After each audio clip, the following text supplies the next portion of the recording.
Susan's nuisance history. Susan had almost told her daughter, Elizabeth Jane, the true story of her life 100 times, but she always failed because she was too fearful of making the child unhappy with the truth.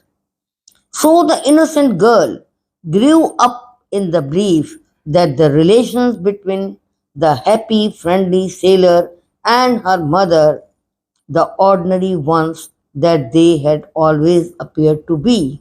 The history of Susan's adventures, since the sale can be told in 2 or 3 sentences, absolutely helpless.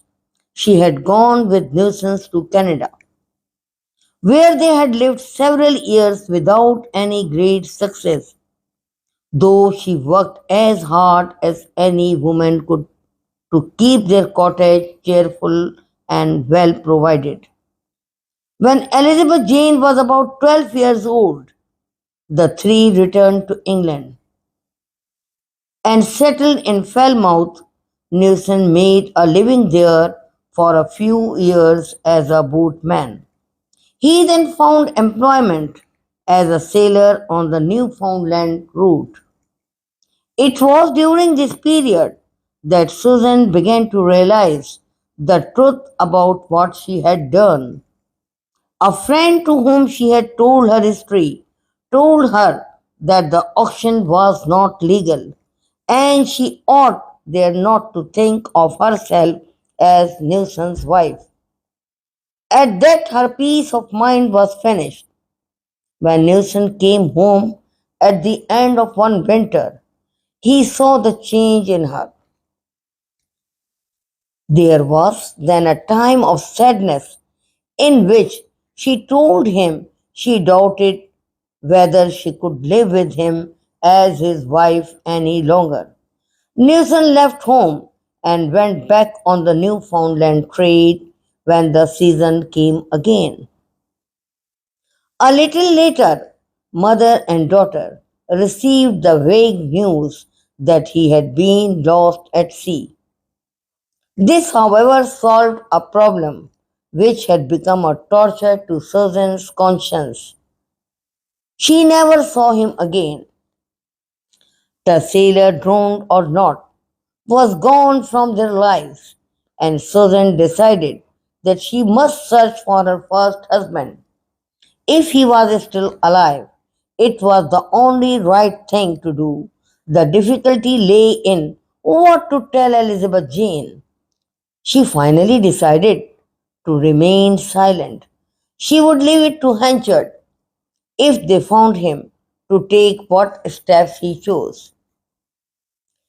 It was on a Friday evening, near the middle of September, and just before sunset, that they reached the top of a hill within a mile of the place they sought.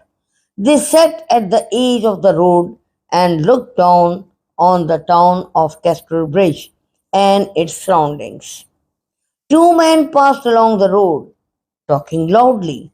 Why, surely, said Elizabeth Jane, when the two had passed, those men mentioned the name of Henchard in their talks.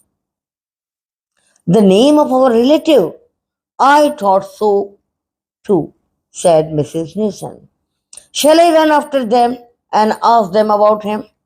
No, no, no, not for the world, just yet.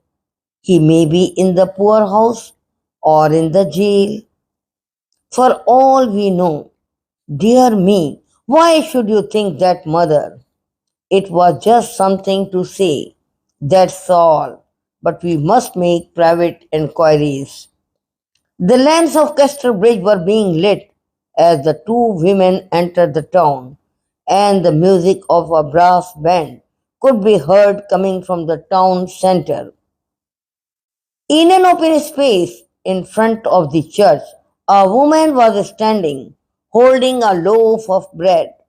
She was making bits off from it and giving it to the crowd around her to taste. There was clearly something wrong with it. Nevertheless, the sight of the bread reminded Mrs. Newson that she and her daughter were hungry. And she asked the woman where the nearest baker shop was. You'll find no good bread in Casterbridge, said the woman. After directing them, they can blow their trumpets and bang their drums and have their rich dinners, waving her hand towards a point further along the street where the brass band could be seen standing in front of a well lit building. But we still cannot eat the bread. There's less good bread than good beer in Casterbridge now. Why is there no good bread? Asked Mrs. Newson. Oh, it's the corn merchant.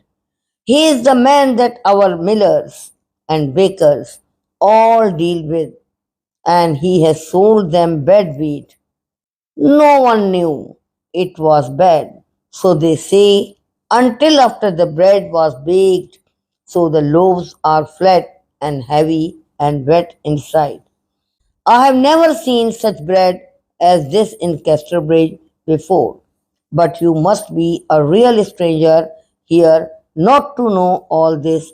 I am, said Elizabeth Jane's mother shyly.